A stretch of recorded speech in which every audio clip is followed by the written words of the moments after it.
Hi, I'm Dr. Kharrazian. I want to talk to you about how iodine really flares up Hashimoto's. Now, I spoke about this first back in 2010 when I published my book, Why Do I Still Have Thyroid Symptoms and My Lab Tests Are Normal? And when I first published these concepts in my book, it was from clinical experience I had working with thyroid patients and reading the literature. There was a lot of controversy at that time where people were really shocked that how could iodine, such an essential nutrient for the thyroid gland, can actually flare up Hashimoto's.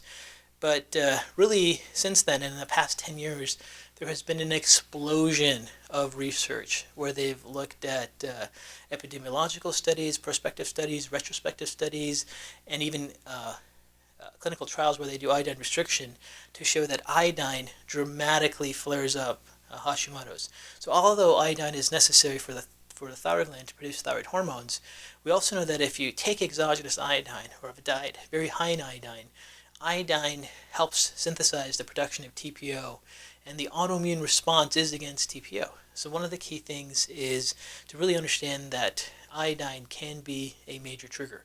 Now, what's very interesting is you always hear some practitioners, even some patients say, I felt a lot better when I actually went on iodine.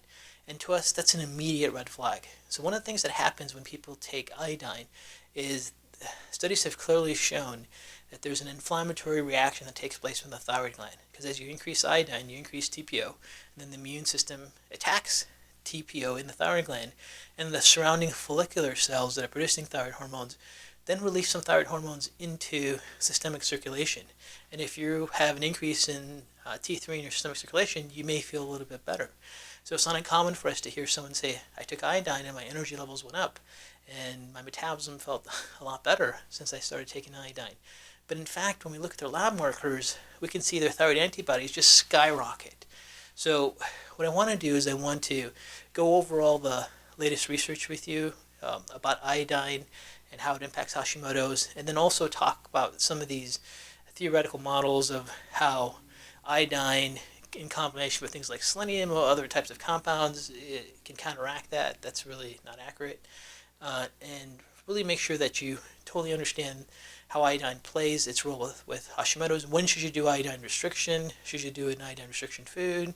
Are there ever times where you might want to consider using iodine? So we'll be going over all of these clinical concepts in the Kharrazian Institute Hashimoto's clinical strategies and treatment applications. Hope to have you attend that course and share these ideas with you. Thank you for your attention.